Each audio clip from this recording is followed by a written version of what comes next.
kemudian, memang beda kalau jadi orang kaya. 7 bulanan saja seperti nikahan, pakai dekor, ada catering, dikasih bingkisan pula.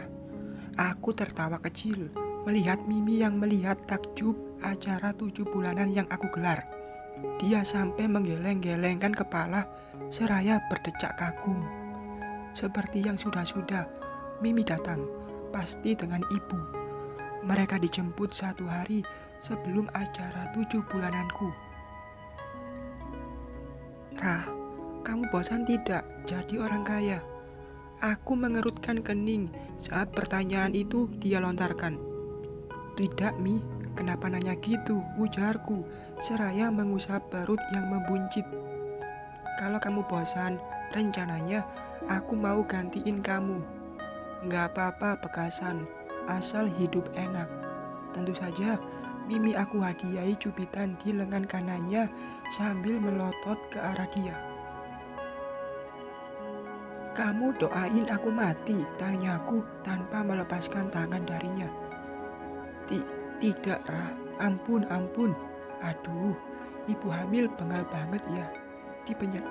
Dibecandain gitu aja langsung melotot. Mimi merengut sambil tangan mengusap lengannya yang aku cubit. Tidak ada akhlak dia. Belum juga 1 tahun jadi seorang istri, sudah mendoakan yang tidak. Mimi memanyunkan bibir, matanya melirik ke sana kemari seperti kucing yang akan mencuri lauk di atas meja. Cari apa? Tanyaku. Nyari jodoh. Mudah-mudahan dapat yang tajir. Ya udah sana. Tuh, itu cowok tajir, temannya Mas Raffi.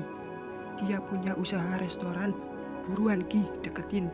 Kenalan dulu, ujarku, seraya menunjuk pada pria yang tengah mengobrol dengan suamiku. Dia Raihan, yang waktu itu pernah menceritakan masa kecil Mas Raffi padaku. Mata Mimi berbinar, apalagi melihat Raihan yang lumayan tampan. Dia merapikan jilbab serta bibirnya yang basah oleh minyak dari makanan. Kemudian dia berdiri, berjalan dengan seanggun mungkin menghampiri 2 pria itu. Sepertinya Mimi menjual namaku. Terbukti dari Mas Raffi yang menoleh dan berjalan ke arah di mana aku duduk. Ada apa? Kesayangannya aku memanggil, tanya Mas Raffi saat sampai di sampingku. Aku mengusap pipi suamiku itu, lalu tersenyum manis padanya. Aku tidak memanggilmu, Mas, kata Mimi. Dia sengaja mengusirmu dengan halus, biar bisa berkenalan dengan pria itu, ucapku, menunjuk Mimi dan Raihan dengan dagu. Mas Raffi melihat ke arah Mimi yang tengah mengobrol bersama Raihan. Suamiku hanya tertawa geli melihat tingkah Mimi yang keganjenan. Acara 7 bulanan memang sudah selesai setengah jam yang lalu. Ibu-ibu pengajian serta tamu undangan sudah membubarkan diri. Di sini sekarang hanya ada teman, saudara, serta kerabat dekat mama dan papa. Mereka sedang asik mengobrol bersama. Sedangkan ibu, rupanya wanitaku tengah bersama kakak-kakak iparku.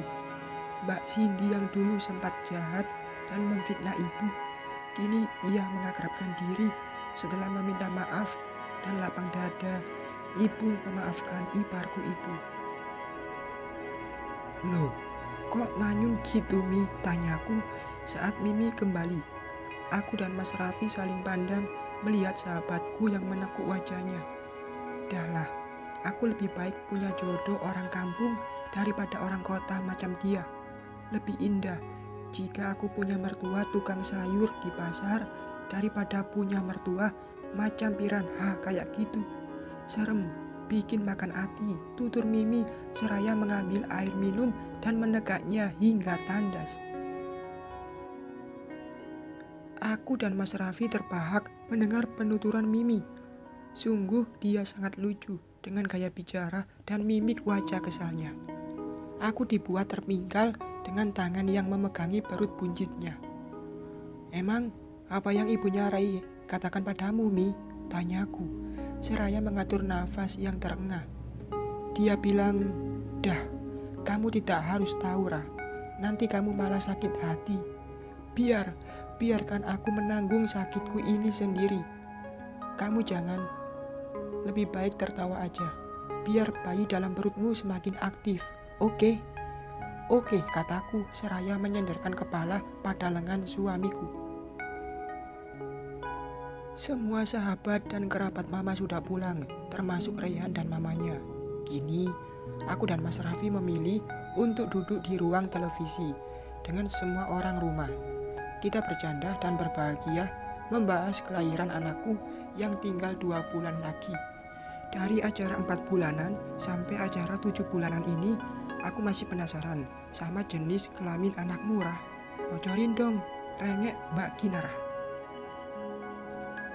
Aku hanya tersenyum, seraya menggelengkan kepala. Bukan hanya mereka yang tidak tahu. Aku dan Mas Raffi pun tidak mengatakan jenis kelamin dari bayi yang ada di dalam perutku ini kepada Mama dan Papa.